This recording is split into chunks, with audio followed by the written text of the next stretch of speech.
दरवाजा खोलो। विनय एक बीमा कंपनी में काम करते हैं। उनकी कंपनी उनको एक जगह से दूसरे जगह ग्राहक से मिलने के लिए भेजती रहती है, जिसके कारण वो अपना घर एक ठिकाने पर नहीं रख सकते थे। इस बार उनको नेपाल के छोटे से पहाड़ी इलाके में जाना था, करीब 1 महीनों के लिए। इसलिए इस बार उन्होंने अपनी पत्नी को भी साथ ले लिया। परिवार में सिर्फ वो और उनकी पत्नी ही रहती थी।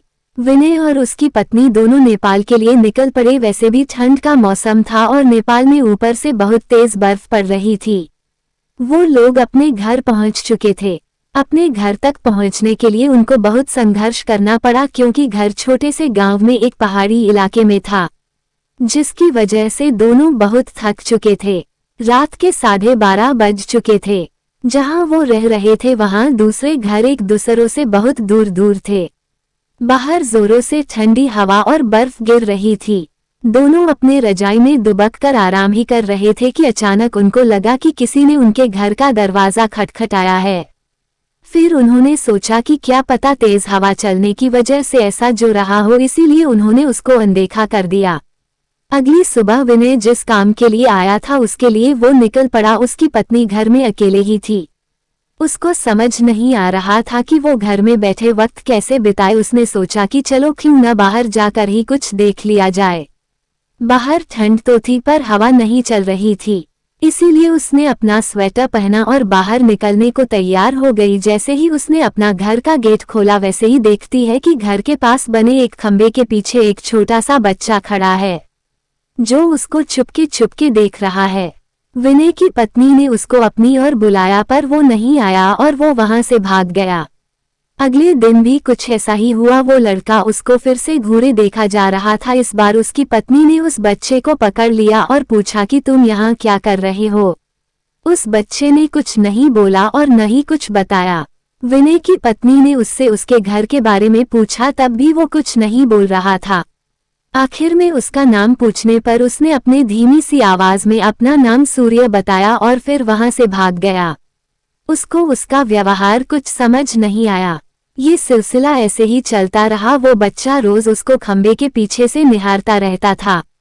उस दिन रविवार की रात थी। दोनों घर में अंगीठी के सामने आग ताप रहे थे, क्योंकि बाहर की हालत बहुत खराब थी। इतनी खराब कि कोई थोड़ी देर के लिए बाहर निकल जाए तो उसकी जान चली जाए। अचानक दरवाजा किसी ने खटखटाया। उन दोनों को फिर से लगा कि शायद हवा की वजह से ऐसा हो रहा हो। तभी फिर से किसी ने दरवाजा खटखटाया। इस बार खटखटाने की आवाज साफ आ रही थी। ये आवाज सुनकर दोनों डर गए, क्योंकि इतनी रात को वो भी जान ले लेने वाली ठंड में आखिर कौन हो सकता है। दोनों केवल एक दूसरे का मुंह देख रहे थे। अचानक दरवाजे के बाहर से धीरे धीरे रोने की आवाज आने लगी। तभी विनय ने जोर से आवाज में बोला, कौन है बाहर। कुछ देर तक आवाज तो नहीं आई, पर बाद में एक धीमी सी आवाज आई, दरवाजा खोलो, कृपया करके दरवाजा खोलो, बहुत ठंड है। ये आवाज किसी छोटे से बच्चे की थी। तभी विनय की पत्नी को ये आवाज जानी पहचानी लगी। उसने कहा कि ये तो वही बच्चे की आवाज लगती है जो रोज घर के बाहर खड़ा रहता था।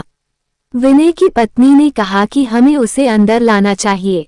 वो भागते हुए अभी दरवाजे के पास जा ही रही थी कि अचानक उनके घर के फोन की घंटी बाजी। फोन एक पड़ोस में रहने वाली औरत का था, जिससे आज ही विनय की पत्नी मिलकर आई थी। विनय की पत्नी ने फोन उठाया। वहां से उस औरत की आवाज आई, हेलो जी, मैं आपको बताना भूल गई थी कि अगर आपके घर के बाहर कोई भी दरवाजा खटखटाए तो उसको मत खोलना। विनय की पत्नी ने कहा कि अभी मेरे घर जे बाहर एक बच्चे की आवाज आ रही है जो दरवाजा खोलने को कह रहा है। तभी उस औरत ने कहा कि नहीं, आप बिल्कुल मत खोलना, वो असल में एक आत्मा है। यहाँ जब जब तेज आंधी और ठंड पड़ती है वो तब तब सबके घर के बाहर जाता है और दरवाजा खोलने को कहता है। वो ठंड का बहाना बनाता है और दरवाजा खुलवाने की कोशिश करता है। अगर कोई गलती से भी दरवाजा खोल देता है तो वो अगले दिन बर्फ में दबा हुआ मिलता है। ये सुनते ही जैसे उनके पैरों से जमीन ही खिसक गई। वो सोचने लगी कि जो बाहर दरवाजा खटखटा रहा है वो असल में एक आत्मा है।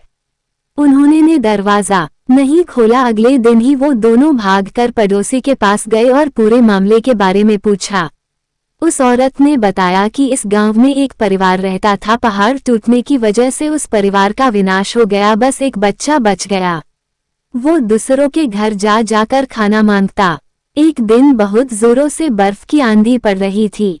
वो दूसरों के घर के बाहर दरवाजा खटखटाकर घर के अंदर आने को गुहार लगा रहा था, पर किसी ने भी उसकी गुहार नहीं सुनी। ठंड की वजह से सब अपने घरों में दुबके हुए थे। कल सुबह होने पर उस बच्चे की लाश बर्फ में अकड़ी हुई मिली। आज भी कभी भी जोरों से बर्फ की आंधी आती है तो उसकी आत्मा सबके घर के पास आती है और गुहार लगाती है। ये सब सुनकर दोनों हैरान रह गए, लेकिन वो वहां 1 महीने जब तक रहे तब तक 3-4 बार उनके साथ ऐसा ही हुआ। लेकिन विनय का काम खत्म हो जाने पर वो वहां से चले गए। पर विनय की पत्नी में दिमाग में एक रहस्य हमेशा बना रहा कि उस घटना के बाद जो बच्चा उसे रोज घर के बाहर दिखता था वो कभी नहीं दिखा।